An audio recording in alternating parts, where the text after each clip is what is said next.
If it was your last day on this earth, what would you do? She speaks 8 languages. Italian, English, Spanish, Russian, Chinese, Mandarin, German, Portuguese from Brazil, and French. She's travelled to over 100 countries. You've been to 95 countries. Fun fact, last week I just hit my 100th country. She beat cancer. I got really sick. They just found out that I'm having a cancer and I have to go through a surgery like tomorrow. And now she builds businesses whilst running marathons. Last week I did 2 marathons in 3 days' time, so it was quite tough. Is this for work? Is this a passion for travel? It became a passion, a way of living. So I was studying, living, traveling, working. 8 languages. You speak 8 languages? Yes.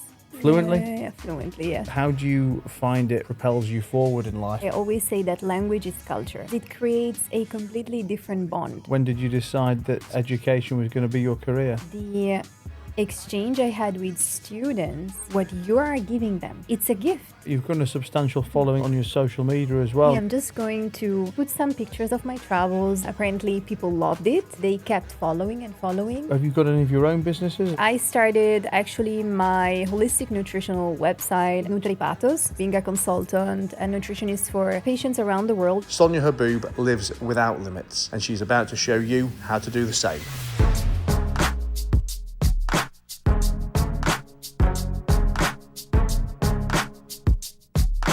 Guys, Matt Haycox here, and welcome to another episode of No Bollocks with me, Matt Haycox. I have got a multi-talented, multinational guest in the house today, in the podcast house, from many countries, visited many countries. I think by the sounds of it, run around many countries as well. Despite the fact that she doesn't look old enough to have finished school herself, she's actually a professor over here in Abu Dhabi with a dual degree, dual teaching. We were just having a little quick chat before we started. So many different avenues we can get talking about, so I can't wait to get on with it. Sonia Haboub, thanks a lot for being here. Thank you for having me, Matt. It's a pleasure. Thank you very much. I mean, as I was saying, so many different things that we can talk about, but I was reading on my notes, you've been to 95 countries. So, fun fact, last week I just hit my 100th country. Really? Yes. And is this, I mean, is this for work? Is this a passion for travel? What are you doing in all these countries when you're there? So, the passion for traveling has started with my mom because for her job, she was traveling and then coming back to Italy when I was younger. So some of the travels, like work travels, I went with her. And since a young age, let's say, I was exposed to these travels. And then when I was 17, 18, I had a talk with my parents and I was like, there's no way I'm going to study in Italy, not even in Europe. That's where you were brought up in Italy? Yes, I was born and raised there. And I was like, I want to study abroad. So that's where, my journey started, my own personal journey, because with them I was traveling. But then it became a passion, a way of living. So I was studying, living, traveling, working, and I just loved absorbing that type of experience and see how, in China, they work this way. In the US, they work this way. In Africa, they work this way. So it was a plus all the time for me and learning new skills all the time. And now I'm combining running, working, traveling at the same time. So it's perfect. Are you an only child? Are you an only child? No, we're 3. So I'm the eldest. Then there's my brother who's 27 and then my sister who's 16. Are they travellers and linguists as well? Yes. Yeah. And 8 languages? You speak 8 languages? Yes. Fluently? Yeah, fluently, yes. Which is, it's Italian and English, I guess? Italian, English, Spanish, Russian, Chinese, Mandarin, German, Portuguese from Brazil, and French. Okay. And I mean, how old were you when you started learning the languages? So I was brought in a multicultural family. So I was exposed in general to many languages, even though the main language was Italian. I started learning English at school when I was 3, and sometimes my mom was talking to me in English as well. And to be honest, I learned the other languages by traveling and living in the other countries. So because you're exposed every day, for example, French, when I moved there, I was like, okay, I have no idea. So I could survive for a few months when I was living in Paris. like the basic bonjour, ça va.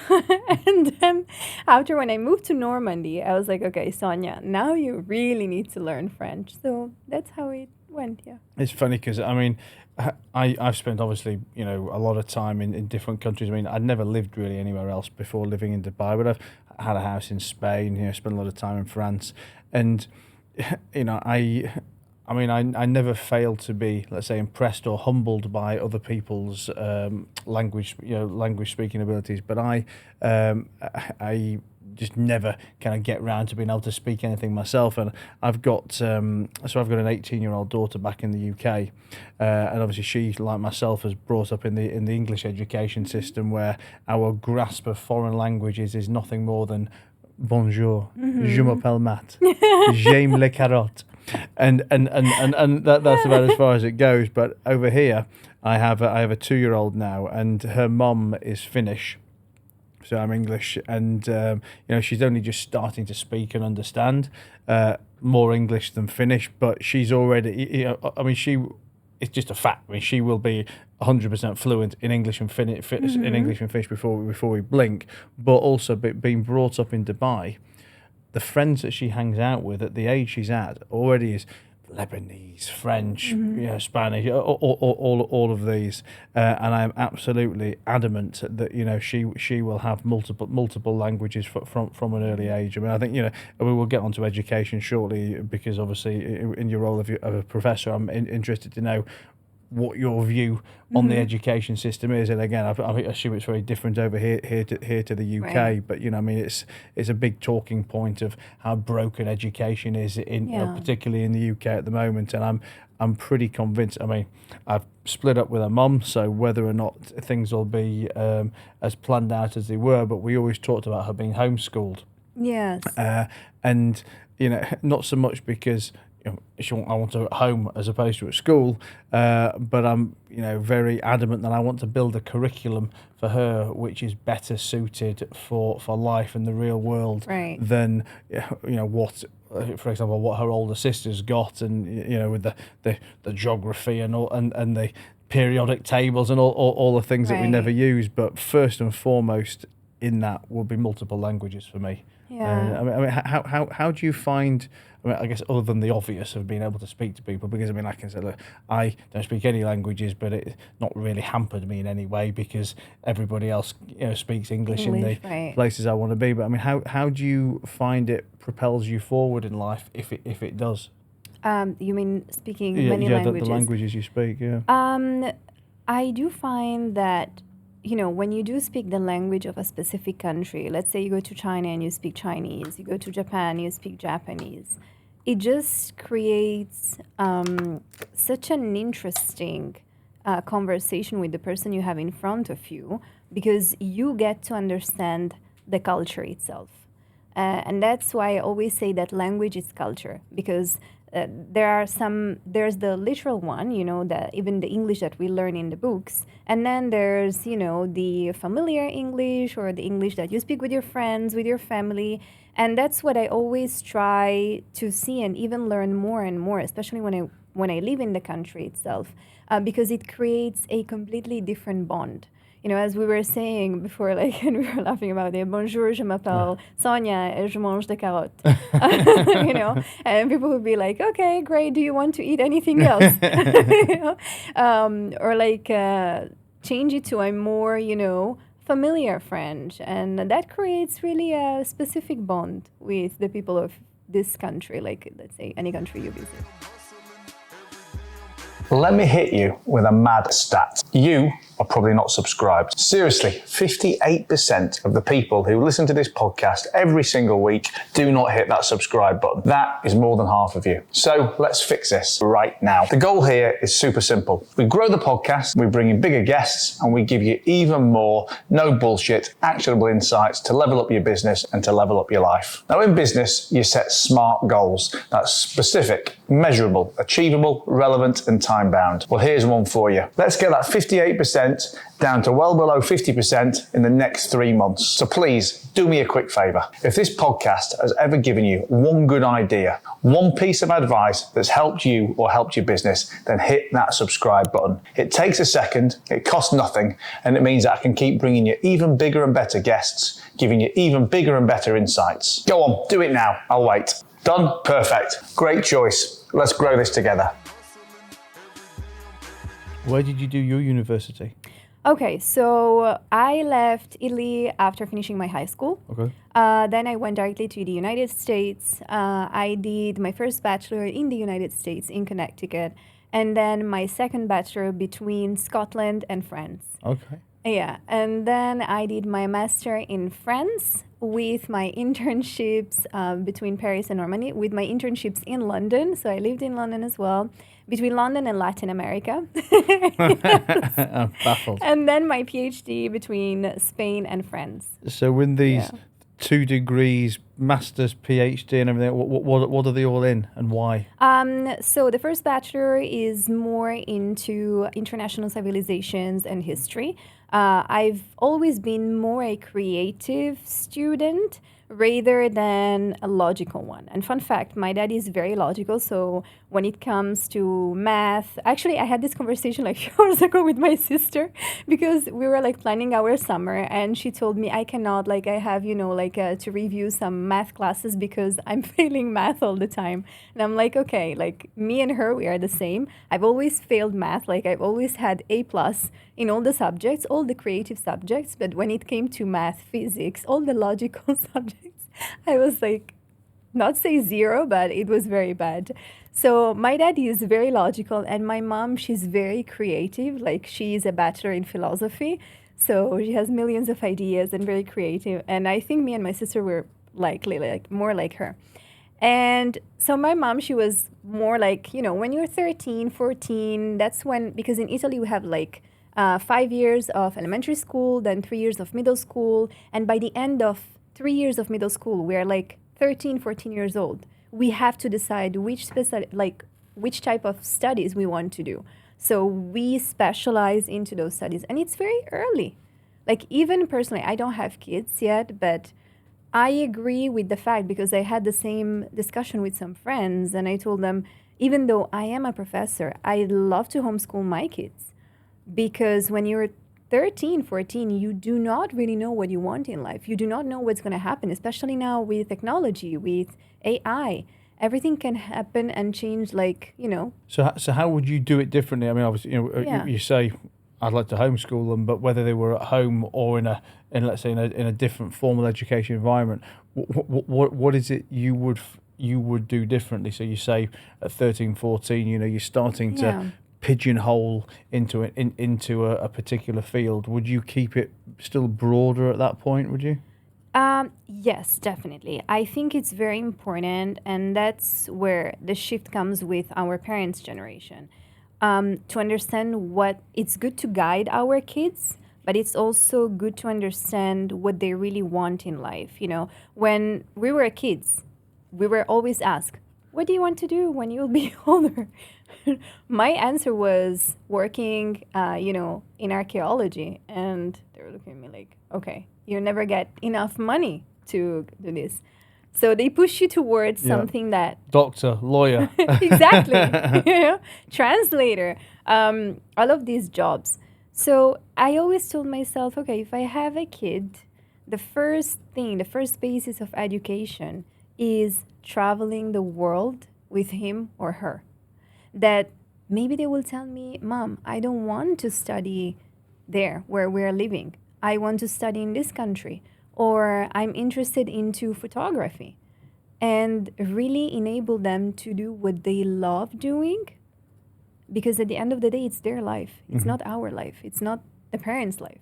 But I think the other issue with it for me, particularly in the UK and I imagine the world over, is we're being asked, we're being forced into those areas so early before people can possibly do anything. I mean, I've been having a conversation with with my girlfriend recently, I mean, and she's, she's 24, 25, and she feels lost because she doesn't know what to do, and I think because of the forces of society Yes. made to feel like a failure. Yes. That you're like a 24-year-old loser. You've not got your life planned out. You don't know what you love. You don't have a marriage and a baby and all these things. And I talked to her a bit about it, and it's always very difficult to talk to people you're close to, isn't it? The other way around, because you never particularly want to hear their advice.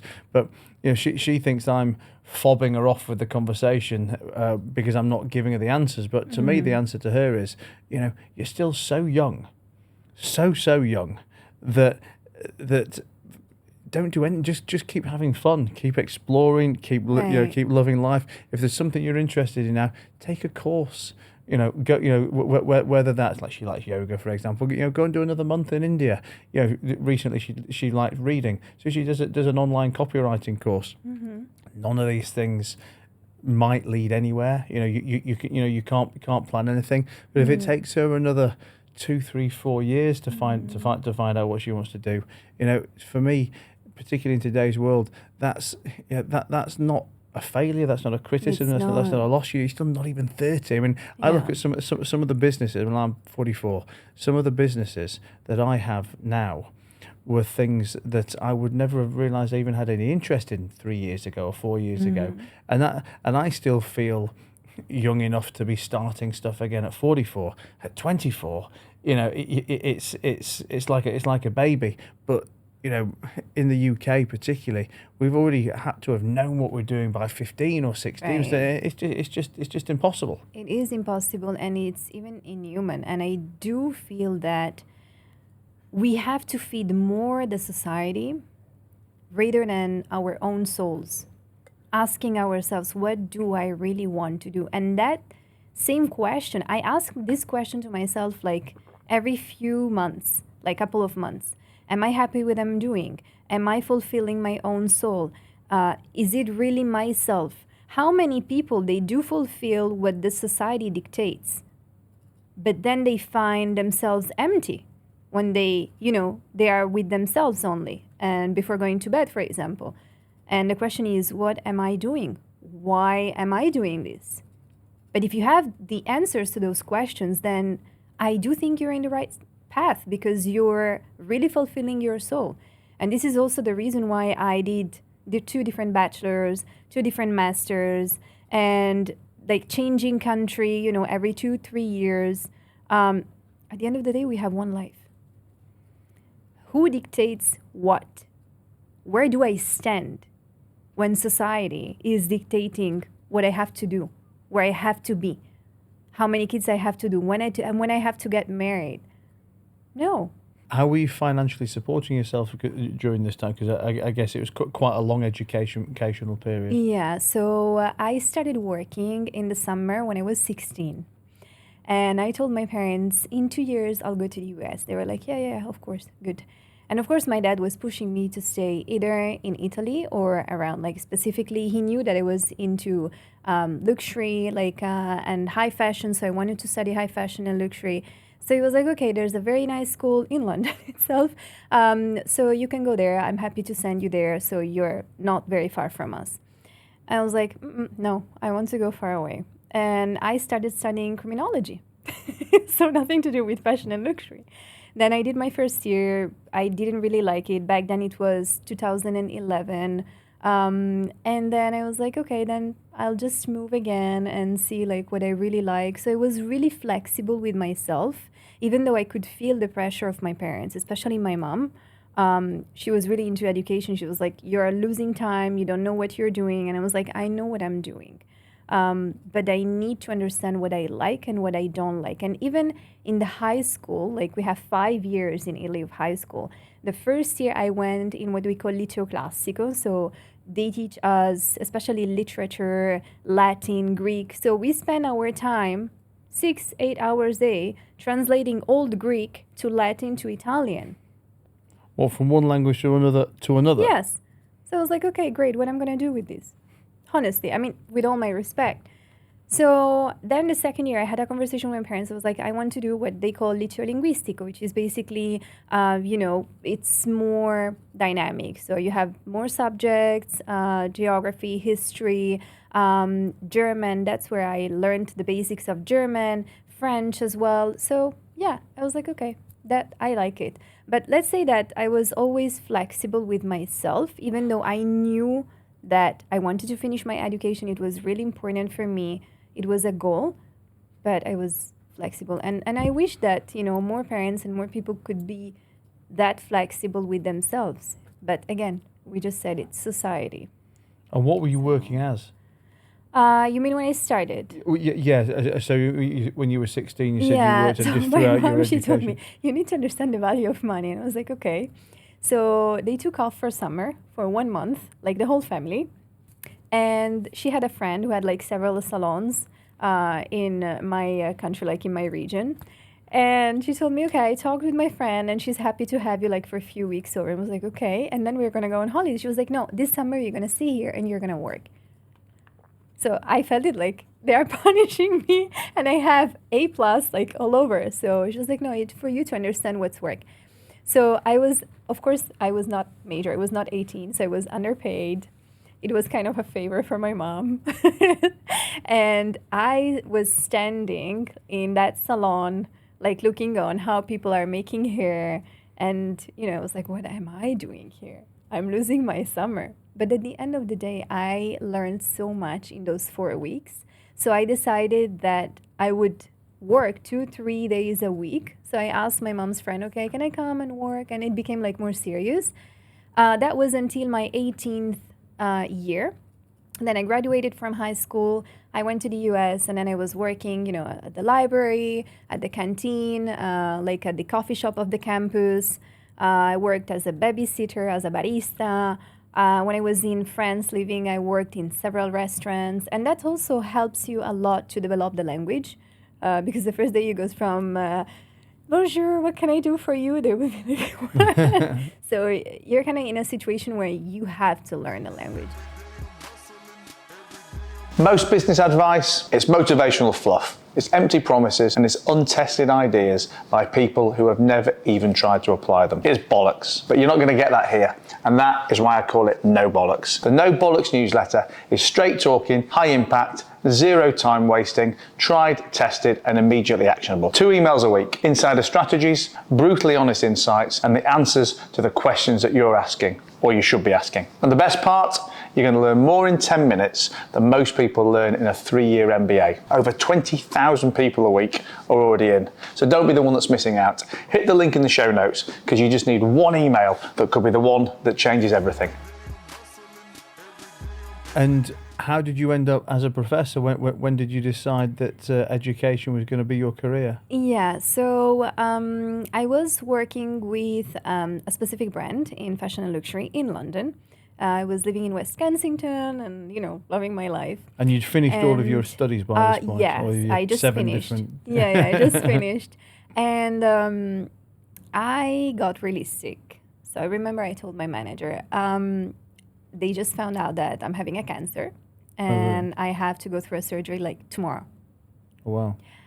And it was really the earliest stage. So I was How really did you lucky. find out? I went for a normal checkup and they found out that, the cells were not really normal. So they called me back and you know how it's in London, like they take it very serious, very, very quickly. And they told me, okay, it was a Monday and they told me we can do the surgery on Wednesday. I was like, wow. I didn't even have time to digest the information. My mom was away for work, my dad as well. So no one was in Italy. And I was like, okay. And they didn't have time, like they couldn't make it to come to London, like support me because it was like next day. But I remember telling my manager, like, I have these and, I have to take off because like I need also like 3 weeks, maybe 1 month to recover because it's a serious thing. And she told me, no, we have the fashion show coming up. Can you please report your surgery? Report it? Yeah. You mean... like postpone delay it? Yeah. Okay. And I was like, excuse me. So I remember perfectly that day that it was a Tuesday and I went back home and I was like, I asked myself those questions. You did your degrees. Are you fulfilled? Yes, I'm proud of myself. Are you happy with what you're doing? Yes. Question: are you doing it for yourself? Are you doing it to prove something to your parents or prove something to society? If it was your last day on this earth, what would you do? Taking a backpack and travel the world. I resigned the next day. I got my surgery. I had, some savings so I could survive perfectly. I took my backpack and I went away for 7 months. At the point Yeah. before you went, how many countries were you on? About 50 something. Oh, so you're still on a big number. Still on a big Yeah, number. I was in about 50. So I recovered. And that's when I started, I had to stop playing tennis. As I mentioned before, I was playing tennis, especially in college in the US, like on a professional level. And then I stopped and I resumed jogging. And then it went from jogging to running more seriously. And that was my best therapy. And now you do triathlons. As well, I started last year. Okay. Yeah, I started last year. So I came back from a 6 week travel, 9 countries last summer, 2024. A bit crazy. When you go to these countries, is it all mapped out? So it's like I'm doing these dates in that country, then I'm going there. No. Or you kind of go, book a few No. days, and then decide I'm going to stay longer. I'm going to go there. I'm going to do this. It's very fluid. So it really depends. I stopped traveling with my parents long time ago because they are the opposite of what I like in my travels. They're like, okay, we're going to book what you mentioned. We're going to book the hotel. Monday to Wednesday, we're there. Thursday to Sunday, we're there. And I'm the opposite. So if I'm going, usually I go alone, like 98% of the times. So if I have 1 week, usually I have to know more or less where I'm going and how long I'm staying. But when it comes to summer, that I had 6 weeks, I had an idea of which area of the world I wanted to cover and the budget I had. So I was like, okay, I'd like to do this part of the world. Let's see how it goes. So I usually book the first night. Sorry. And then I start talking with the locals and, what they recommend to me, what they do not recommend.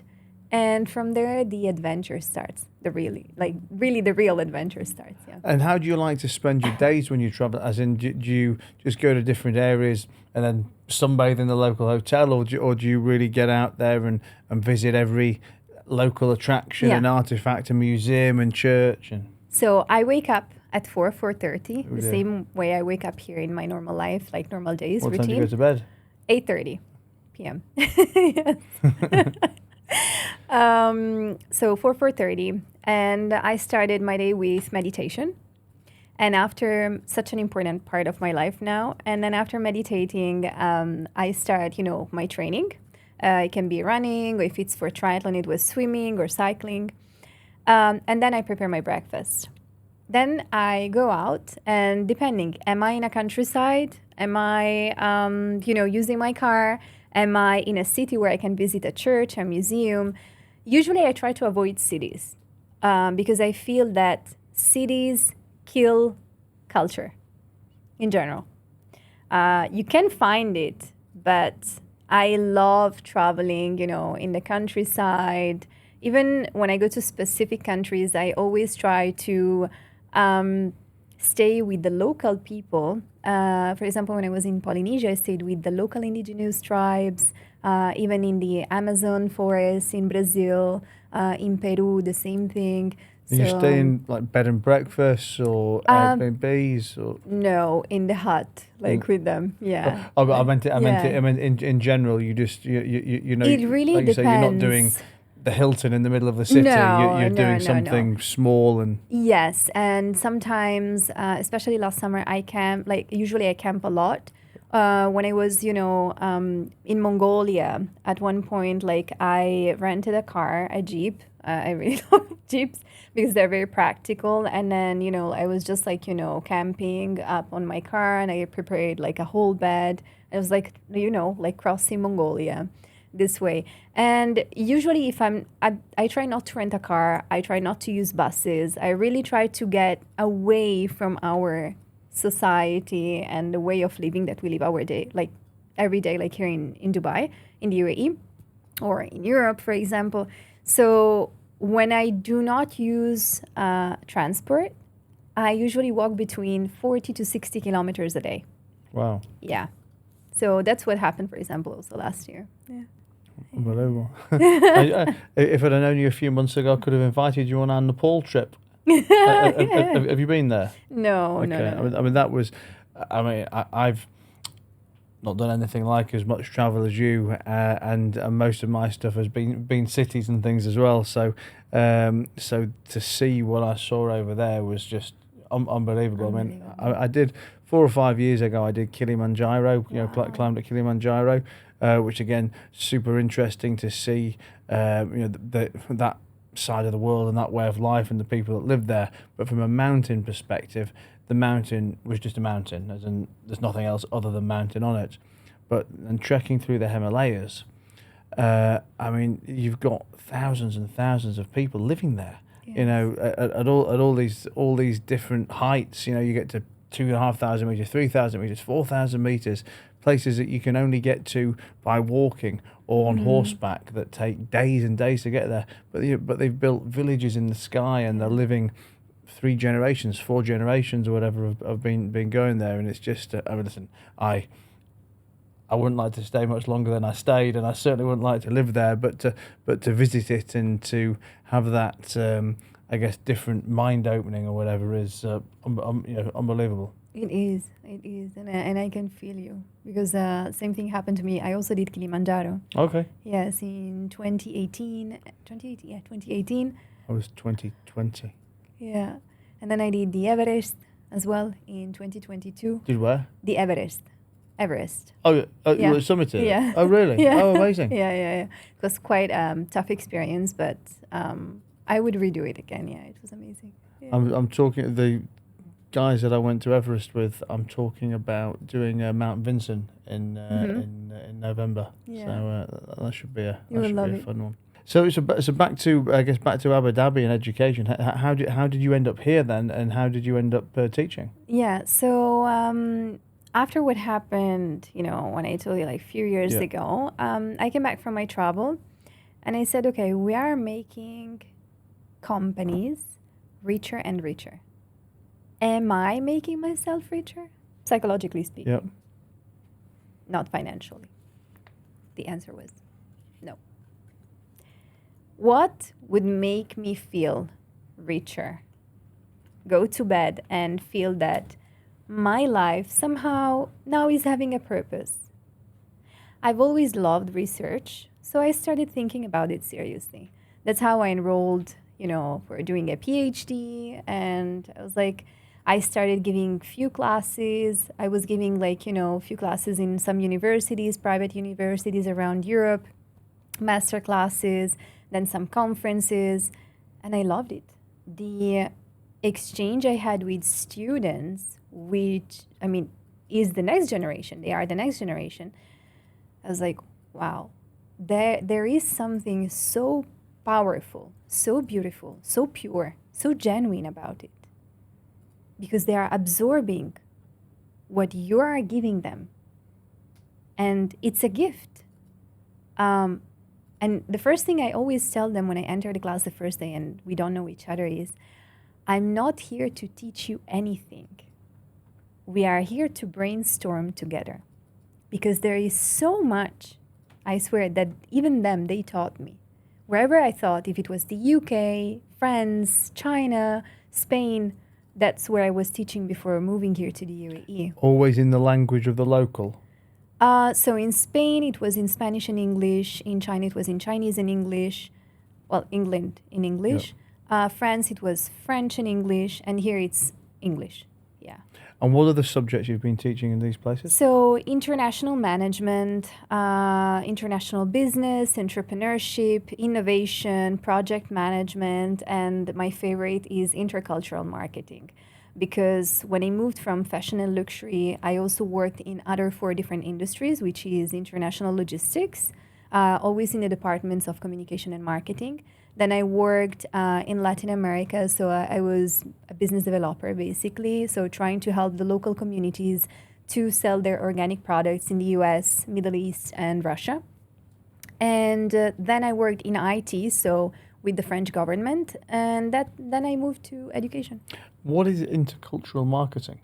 So intercultural marketing is how do I create marketing campaigns according to the country I am living in and the customers I have in front of me.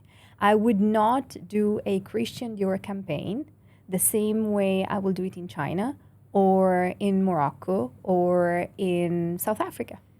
So how does that, which I totally get, but how does that work in practice? So does Christian Dior sit in France and they say, right, let's do this multiculturally, or do they go, right, we're going to be in China, let's go and hire a Chinese marketing agency because they understand the message, we're going to do this in India, let's go and hire an Indian marketing agency, or do they actually try and learn it and dictate it from their central location? They do both things. So nowadays they do externalize more and more, not only in fashion, but in, I think, many different fields, many different industries. They try to externalize that work. For example, let's take the industry of sports.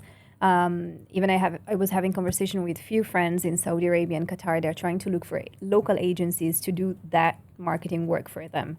But they also still rely on individuals that can actually, do that work from a different perspective. It's more a one-to-one perspective, meeting with the director of, meeting with the manager of, and not only the agency trying to externalize all the work. And have you got any of your own businesses? Have you done some entrepreneurial endeavors yourself then? Yes. So the first time, I think my dad would always remember, I was 12 years old. So I grew up in the countryside as well. So in the north of Italy, in the Alps, in the mountains. So we have several villages and then the main city where everyone goes to school. So we always had, our own house, our own farm. So I grew up with animals, with, farming, eating really organic food. And I was like, okay, I need some pocket money. What he's giving me, like my dad is giving me, it's not enough. You know how we are at 12, teenagers. I want to buy this, I want to buy that. So I was like, what can I do? And I was sitting alone and I was thinking, oh, we have free carrots and free fruits and vegetables. And there's a market coming up on Sundays in our village. So I remember I took a basket. That's no joke. And I started to put like fruits and vegetables. And on Sunday, I went to the market. So I was on a station alone, 12 years old, trying to sell my own fruits and vegetables.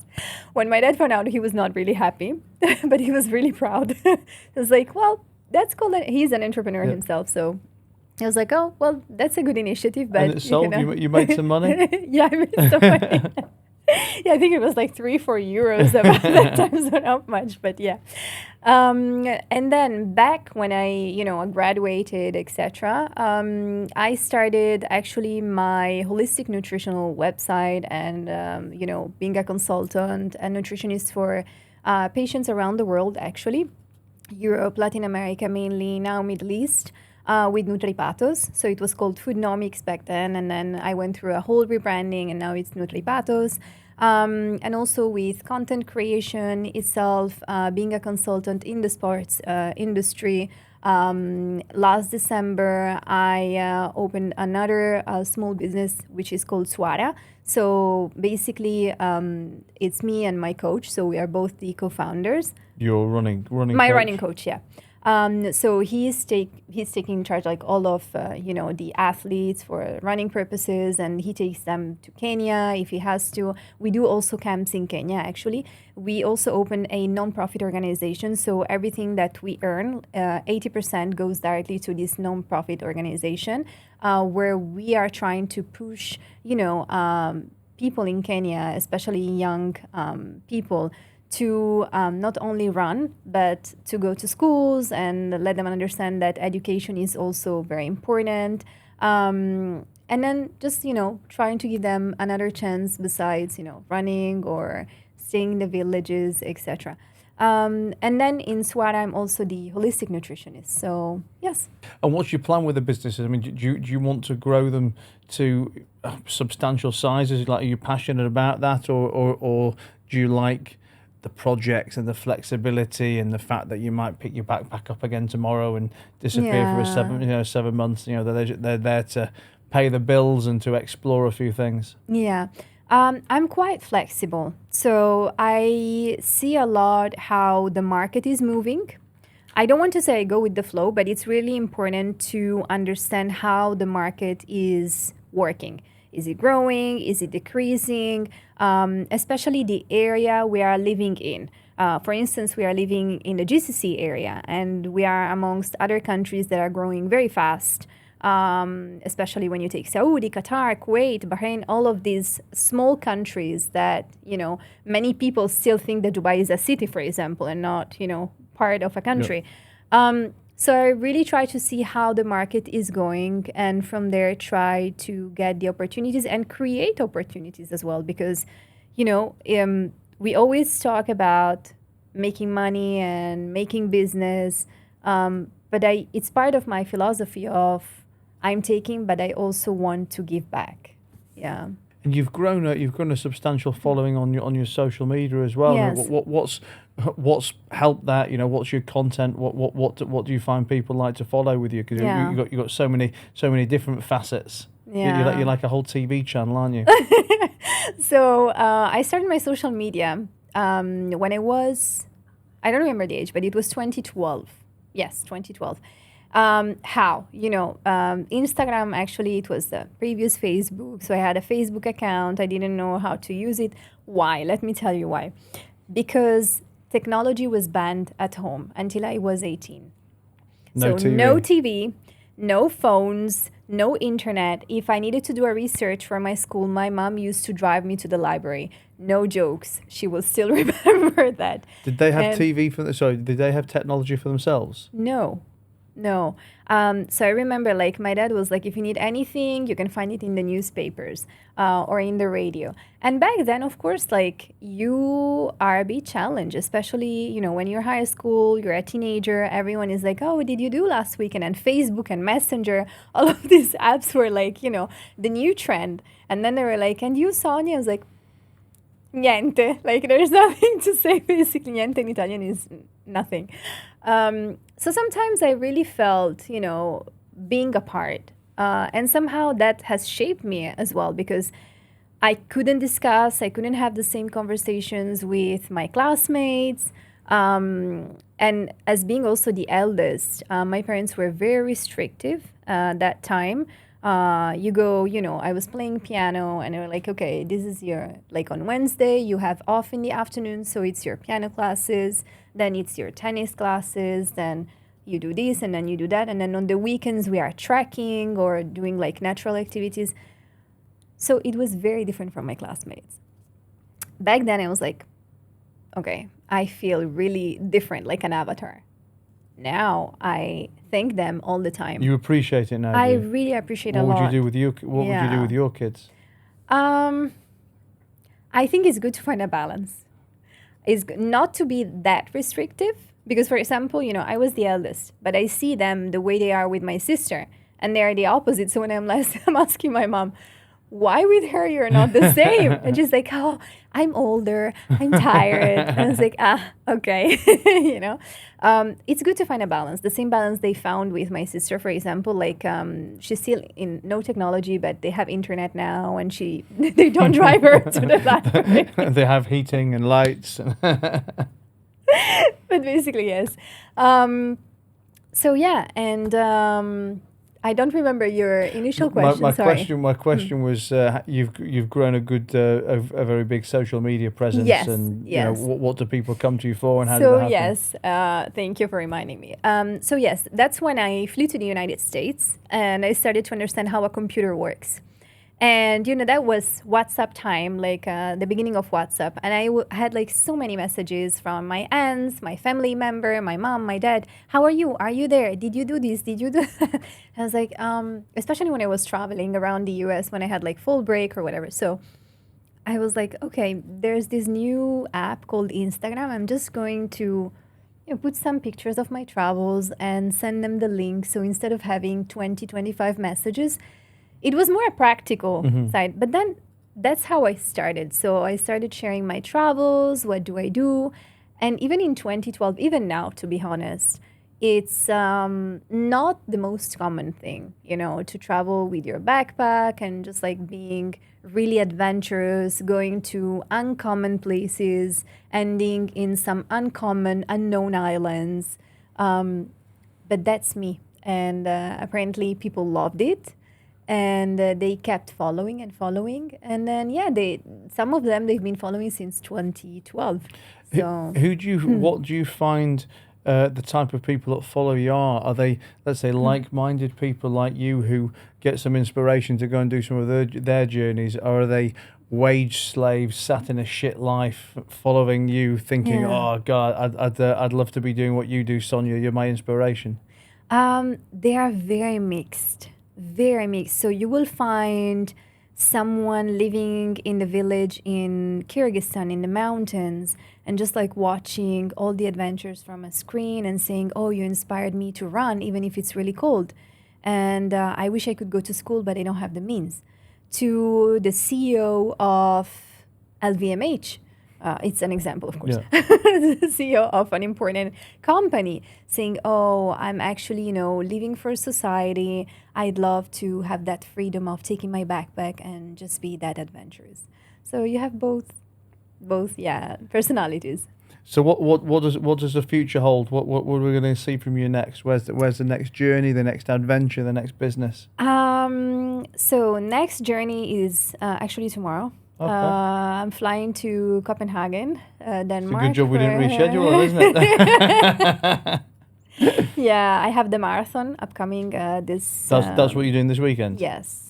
So 42K. And actually last week I did 2 marathons in 3 days' time. So it was quite tough. Let's see this one, how it goes.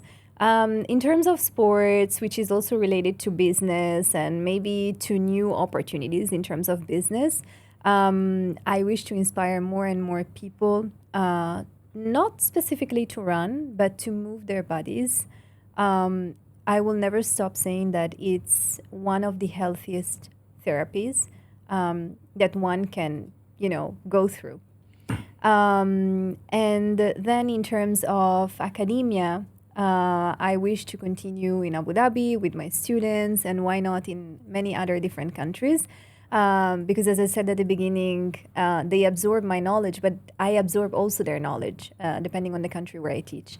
And keep running. And do you play any paddle? No, because I'm terrible.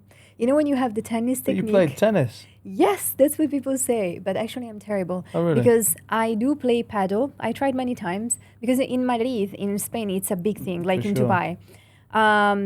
But when I play paddle, I use the tennis technique, which is wrong. So I'm terrible. Yeah. Well, maybe I'll give you a lesson when you get back from Copenhagen. Listen, Sonia, it's been an absolute pleasure having you here. We'll obviously put some. We'll put all your information on the show notes for people. But if anyone wants to reach out to you, particularly, what's the best way? Instagram, or how do people get in touch? Instagram. There's also my professional number on my holistic nutritionist webpage, which is called Nutripatos. Suara for any training or nutrition wise. So it's very easy. Well, we'll put it all up there. And listen, great to have met you, and looking forward to following your journey more. And maybe you'll get me doing a faster 5K. Yeah, thank you so much for having me, Matt. It's my pleasure. Thank you.